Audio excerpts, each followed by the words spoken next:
नमस्कार दोस्तों, आप लोगों का अपना यूट्यूब चैनल रोजगार 7590 में स्वागत है। आज जितने भी अप्रेंटिस छात्र हैं, चाहे अप्रेंटिस कर रहे हैं, अप्रेंटिस कंप्लीट कर चुके हैं, उनके लिए बहुत महत्वपूर्ण अपडेट देने वाले हैं और आप लोगों को ये वीडियो मिस नहीं करनी है क्योंकि आपके लिए काफ़ी ज़्यादा महत्वपूर्ण है। तो आप लोगों से निवेदन करते हैं, रिक्वेस्ट करते हैं कि आप लोग इस वीडियो को मिस न करिएगा। और जितने लोग चैनल पर पहली बार आए उनसे बता दें कि देखिए, आपके लिए यहाँ पर रेलवे जुड़ी सभी जानकारी देखने को मिलती रहती है। और उसके साथ ही साथ आपको बता दें कि देखिए, बिना समय गंवाए आपको जैसे कि थंबनेल में देख भी लिए होंगे कि जीएम पावर और ग्रुप डी में सीसीए को 50% कोटा की जो बात है, इससे जुड़ी जो भी अपडेट आ रही है और इसका फैसला अब आपके हाथों में है। जैसे कि आपने थंबनेल में भी देख लिया होगा कि सीसीए छात्र फैसला अब आपके हाथों में है और आरटीआई रिप्लाई किया है। और ये आप लोगों ने थंबनेल में देखा होगा कि ये जो सीसीए छात्र हैं, इस तरीके से मतलब हाथ में बोर्ड और बैनर ले लेके अप्रेंटिस पूर्व किए अभ्यर्थियों को नियुक्ति दो, इस तरीके से मांग कर रहे हैं। तो उनके लिए ये बहुत बड़ी अपडेट है। तो जितने भी अप्रेंटिस हैं उनसे बहुत रिक्वेस्ट करते हैं, आइए आपको बिना समय गंवाए पहले तो एक वीडियो का क्लिप दिखाते हैं, फिर उसके माध्यम से ही आपको पूरी जानकारी देंगे। या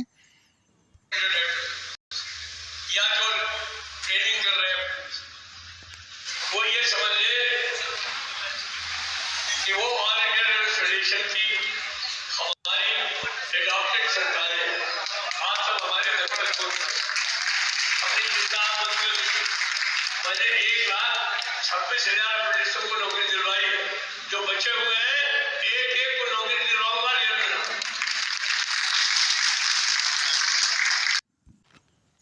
तो जैसे कि आप लोगों ने वीडियो में सुना होगा कि जो भी शिव गोपाल मिश्रा खुले मन से जनवरी के महीने में 4 बार इस तरीके से अनाउंस किए थे, बिल्कुल ऑफिशियली। और वो इतने बड़े यूनियन के लीडर हैं, जो रेलवे के ऑल इंडिया मेंस फेडरेशन के लीडर हैं, अध्यक्ष हैं, उनको ये बातों को लेके अगर हम जीएम पावर के मुद्दा को उठाते हैं तो फिर इससे जो चैनल वाले हैं उनको प्रॉब्लम क्या है।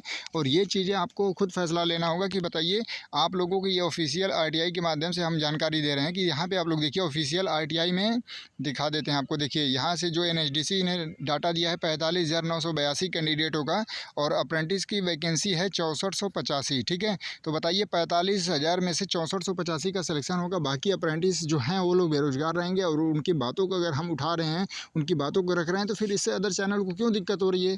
अगर आप लोगों को जो भी प्रॉब्लम है तो आप अपने मुद्दे को आगे करिए। आप जो भी मुद्दा लेके चल रहे हैं तो आप अप्रेंटिस को किसी तरीके से बेनिफिट दिलाइए। अगर जीएम पावर ओटीएस से आवाज़ उठाने से फिर दिक्कत कहाँ आ रही है, क्यों प्रॉब्लम है, ये इसका कारण बता दीजिए। और दूसरी चीज़ें आपसे ये हम पूछना चाहते हैं कि कुछ लोगों का ये कहना था कि जो चीज़ें जो नियम बदल गए उसको दोबारा से नहीं लागू किया जाएगा, तो आप जीएम पावर का मुद्दा क्यों उठाते हैं। तो उनको भी हम ये चीज़ें कहना चाहते हैं कि सोचिए कि जो अप्रेंटिस करके 1 साल रेलवे में पूरे 8-8 घंटे ड्यूटी करके इतना हार्ड वर्क करके 5-7 हज़ार रुपये में अपना वहाँ पर 1 साल समय दिया है, तो वो अगर उसके लिए अगर हम आवाज़ उठा रहे हैं तो ये चीज़ें अगर आपको गलत लग रही हैं तो आप सोचिए कि जो लोग रेलवे से रिटायर हैं या जो भी कर्मचारी रिटायर हो रहे हैं, जो पुरानी पेंशन की मांग कर रहे हैं, पुरानी पेंशन को बंद कर दिया गया था तो नई पेंशन स्कीम लाई जा रही है, तो फिर सोचिए वो लोग क्यों मांग कर रहे हैं। उनकी तो अच्छी खासी सैलरी है, अच्छा खासा रिटायरमेंट मिला है, फिर भी वो लोग पुरानी पेंशन क्यों मांग रहे हैं। आप लोग वो भी तो नियम बदल गया है तो उसको भी तो ख़त्म कर देना चाहिए। तो वो लोग क्यों मांग कर रहे हैं। क्या कोई अपना हक नहीं मांगेगा या किसी के हक और अधिकार की बातें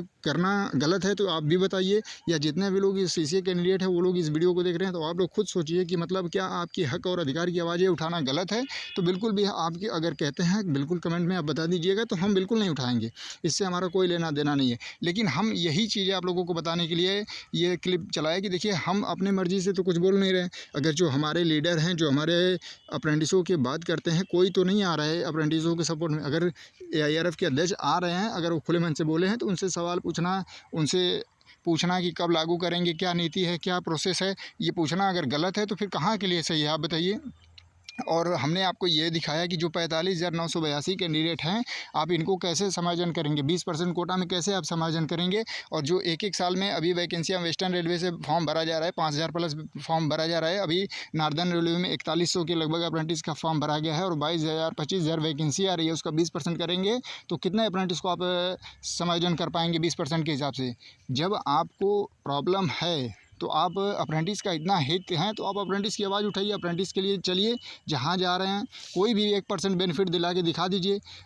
लेकिन आप लोग विरोध ना करिए, हम बार बार रिक्वेस्ट करते हैं। और जितने कैंडिडेट हैं वो लोग खुद अपना फैसला लीजिए कि कौन आपके लिए सही है, कौन गलत है। नॉन सीसीए का मुद्दा हम भी लोग उठाते हैं और हम भी लोग बार बार रेलवे को मेल से लेके ट्विटर से लेके सब कुछ किए हैं। 2 दिन 4 दिन से एक लेटर देने से नहीं होता है। हमारे पास बहुत हज़ारों कैंडिडेट भी अप्रेंटिस छात्र हैं जो जीएम पावर से लेके ओटीएस या 50% कोटा हो गया नॉन सीसीए को बाहर करने के लिए, ऐसे हज़ारों लेटर दे चुके हैं, सभी आरआरबी में दे चुके हैं। और उससे कम से कम जो आपके इमरान साथी हैं जीएम पावर के लिए, अगर उन साथियों से पूछिए कि वो अपने खर्चे से पूरे एक भी रुपया किसी अप्रेंटिस से नहीं लिए, वो पूरे ऑल इंडिया में सभी जोन में जाके लेटर दिए और पूरा प्रूफ रखे हैं जीएम पावर से। तो रिटायर्ड कर्मचारियों को भर्ती किया जा रहा है, तो हम अपनी मांगों को रख रहे हैं, छात्रों की मांगों को रख रहे हैं, तो फिर आपको किसी अप्रेंटिस को या किसी यूट्यूबर को या किसी चैनल को क्यों प्रॉब्लम हो रही है? आप भी स्वतंत्र हैं, आप इतना हितैषी हैं, जो भी लोग हैं हम उनकी बुराई नहीं कर रहे हैं, उनसे कोई कंट्रोवर्सी नहीं है हमारी। लेकिन आप अगर अप्रेंटिस का हित चाहते हैं तो आप उनको अलग से कोई बेनिफिट दिला के दिखा दीजिए, या उनके बेनिफिट के लिए कोई बात उठाइए, आवाज़ उठाइए। बिल्कुल हमारी तरफ से 100% सपोर्ट रहेगा। और यही चीज़ें हम आपको बताना चाहते थे कि देखिए, ये जो 45,982 कैंडिडेट है, इसमें से 6400 लोगों का सिलेक्शन होगा। तो बाकी अप्रेंटिस के लिए क्यों बोलना गलत है, ये चीज़ें आप लोग ज़रूर बताइएगा। और दूसरी चीज़ें, अगर आपको लगता है कि नहीं आवाज़ उठाना गलत है, तो बिल्कुल हम बंद कर देंगे, और इससे हमारा कोई लेना देना ही नहीं है कि नहीं जीएम पावर से हमारा लेना देना है, ठीक है।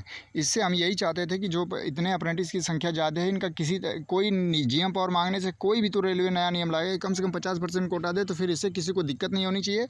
अगर आप इसका विरोध करते हैं तो ये जो कैंडिडेट हैं इस तरीके से जो अपने हक और अधिकार के लिए अपने आगे आ रहे हैं, अपने पूरे दिन का समय नुकसान करके अपना सब कुछ यहाँ पे दे रहे हैं, और इस तरीके से सबके सामने अपना बोर्ड लेके घूम रहे हैं कि सर हमें नौकरी दे दीजिए, हम रेलवे से अप्रेंटिस, हमें नियुक्ति दे दीजिए, हमको समायोजन कर दीजिए। तो ये ऑल इंडिया में जा रहे हैं, इस तरीके से सभी मुद्दों को रख रहे हैं, तो या तो आप इनका अपमान कर रहे हैं, या जो अप्रेंटिस लीडर इस मुद्दे को रख रहे हैं उनका अपमान कर रहे हैं। तो इस तरीके से नहीं होना चाहिए। इसी चीज़ को हम अप्रेंटिस छात्रों से पूछना चाहते हैं कि आप लोगों को क्या लगता है कि ये चीज़ें आवाज़ उठाना गलत है? क्या अपना हक और अधिकार मांगना गलत है? अगर यही चीज़ें जो लोगों के मन में चल रहा है कि नहीं जीएम पावर बंद हो गया तो नहीं लागू हो सकता है, तो फिर क्यों नहीं लागू हो सकता? इसका भी कारण बताइए। रेलवे में इतना ज़्यादा पद खाली था, 3 लाख लगभग पद खाली था, रेल मंत्री खुद बोले थे, तो उसमें ये 45,000 अप्रेंटिस समायोजन नहीं हो सकते थे? आप बताइए। या टेक्नीशियन में 10% कोटा इनको दिलवाइए, इस मुद्दे पे आइए। हम तो बार बार यही चीज़ें कहते हैं कि काम की चीज़ों को मुद्दा उठाइए, और रेलवे तो ऑफिशियली बता के रखा है कि नॉन सीसी को हम डीबी में बाहर कर देंगे। आपको जो नॉन सीसी हैं 100% वो तो बाहर होंगे, चाहे आज होंगे कल होंगे, लेकिन कोई भी ऐसा तो नहीं है कि नहीं होगा। क्योंकि देखिए 2019 की वैकेंसी का अभी भी डीवी कराया जा रहा है, जो भी सीटें खाली थी, तो बिल्कुल भी पैनल जारी कर करके रेलवे बुलाएगा। बिल्कुल भी उन सारी चीज़ों पर ना आइए, और आप लोगों को फैसला लेना है कि क्या आपके लिए आवाज़ उठाना सही है या गलत है। अगर आप लोग कमेंट में जितने अप्रेंटिस हैं वो बता दीजिएगा। अगर गलत है तो बिल्कुल ये जीएम पावर का मुद्दा या 50% की कोटा, कोई भी इस मुद्दे को बात नहीं करेगा।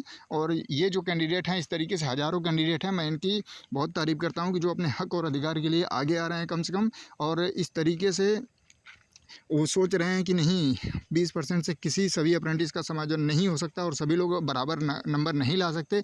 किसी को एनएसी में काफ़ी कम परसेंटेज मिलने की वजह से प्रॉब्लम है, किसी को ओवर एज हो गए हैं। तो सारे लोगों की समस्याओं को अगर हम रख रहे हैं तो इससे किसी को प्रॉब्लम नहीं होनी चाहिए। और ये वीडियो इसीलिए हमने बनाया, और शिव गोपाल मिश्रा जी की हमने एक ही क्लिप दिखाया, क्योंकि हमने काफ़ी क्लिप आपको हर वीडियो में दिखा चुके थे, और जनवरी के महीने में कम से कम 4 बार वो अभी 2026 में बोले थे। इस वजह से हम बार बार उनसे सवाल जवाब हमारा करना अधिकार है, और आपका भी करना अधिकार है, क्योंकि रेलवे के उतने बड़े यूनियन के लीडर हैं। तो हमको उनसे अपेक्षा है, उम्मीद है कि कम से कम कोई तो बेनिफिट मिले। हमको 20% से 40% कर दीजिए, 30% कर दीजिए, अगर जीएम पावर संभव नहीं है तो। लेकिन उस पर लिखित जवाब दीजिए, रेलवे से जवाब दिलवाइए कि हाँ जीएम पावर नहीं लागू हो सकता, चलिए 20% की जगह 30% करते हैं, टेक्नीशियन में 10% करते हैं। इस तरीके से जब तक जवाब नहीं देंगे तो हम आवाज़ उठाएंगे, और इससे किसी को प्रॉब्लम नहीं होनी चाहिए। और हमारी किसी से कोई कंट्रोवर्सी नहीं है। जितने भी अप्रेंटिस हैं वो लोग सपोर्ट करिए। और देखिए, आप लोगों को हम यही चीज़ें बार बार बताना चाहते हैं कि जो भी चीज़ें आपके हक और अधिकार के लिए उठाई जाती है तो आप लोग उसमें सपोर्ट करिए। हम भी नॉन सीसीए और सबको बाहर करने के लिए हम खुद सपोर्ट में रहते हैं, डेली बाय डेली रहते हैं कि जहाँ चलिए। क्योंकि देखिए, कोई बड़ा चैनल हो या कोई बड़ी जो टीचर हैं 10 मिलियन 8 मिलियन लेके बैठे हैं, कोई आपके मुद्दे को नहीं उठाता है, ना ही कोई आपके इस मुद्दे पे चर्चा करता है। अप्रेंटिस का कोई समस्या नहीं सुनता है। तो ये अपना ही एक प्लेटफॉर्म है कि हम लोग अपने माध्यम से ही आवाज़ों को उठा सकते हैं, अपने माध्यम से रख सकते हैं, अपने माध्यम से रेलवे बोर्ड या रेलवे मिनिस्टर, तो इस तरीके से पहुंचा सकते हैं। और जो साथी इस तरीके से मतलब घरों से निकल के अपना हक और अधिकार मांग रहे हैं, तो केवल अपने लिए नहीं मांग रहे हैं, पूरे अप्रेंटिस जितने अप्रेंटिस कंप्लीट कर चुके हैं, जो भी अप्रेंटिस कर रहे हैं उनके लिए भी मांग रहे हैं। तो उनके साहस को, उनकी जो ये योगदान दे रहे हैं इतना बड़ा, तो कम से कम दिखाना ज़रूरी है कि कम से कम इन्हें लगे कि हाँ चलिए हम जिन अप्रेंटिस साथियों के लिए निकल रहे हैं आगे अपने लिए निकल रहे हैं तो वो लोगों का भी सपोर्ट मिल रहा है। तो इसलिए हम रोज़गार 7590 पे जीएम पावर की वीडियो बनाते हैं, इस तरीके से वीडियो डालते हैं तो किसी को प्रॉब्लम नहीं होनी चाहिए। और किसी को अगर आपत्ति है अप्रेंटिस कैंडिडेट को तो बिल्कुल वो कमेंट करके बता देगा। और एक दो लोगों को आपत्ति होगी, क्योंकि देखिए चाहे सरकार हो या भगवान हो, कोई भी सभी लोगों को संतुष्ट नहीं कर पाएगा। अगर 100 लोग हैं तो 10% 20% लोग तो हर किसी से नाराज़ रहेंगे, ठीक है। तो अगर 6400 लोग तो मान लीजिए जिनका स्कोर अच्छा है तो उनका मान लीजिए सिलेक्शन हो जाएगा। बाकी 45,900 प्लस कैंडिडेट हैं सीसीए, तो उनका कैसे होगा? वो लोग तो फिर किसी न किसी तरीके से भटकते रहेंगे। तो उनके अगर आवाज़ उठाना है तो उनके लिए भी आगे आइए, सभी लोग साथ आइए, हम किसी को मना तो कर नहीं रहे हैं। तो ये वीडियो हम इसीलिए बनाए कि आप लोग खुद फैसला ले लीजिए। और ये काफ़ी हमने देखा कि सभी जगह यही बोला जा रहा है कि रोज़गार 7590 जीएम पावर का मुद्दा उठाता है, 50% कोटा की मांग करता है, तो क्यों नहीं करेगा? अगर नियम बदल गया है तो क्यों नहीं लागू हो सकता? जो रेलवे के रिटायर कर्मचारी हैं उनको क्यों रखा जा रहा है? 60 साल की जगह 62 साल उनसे क्यों ड्यूटी करवाया जा रहा है? रेलवे को प्राइवेट क्यों किया जा रहा है? अग्निवीर को 10% टेक्नीशियन में क्यों दिया जा रहा है अलग से? एक सर्विसमैन की जो सीटें हैं उसमें क्यों नहीं रखा जा रहा है? ये सारे सवाल जवाब आपसे भी हैं और रेलवे से भी हैं। तो आप लोग इस पर ज़रूर जवाब दीजिएगा। धन्यवाद।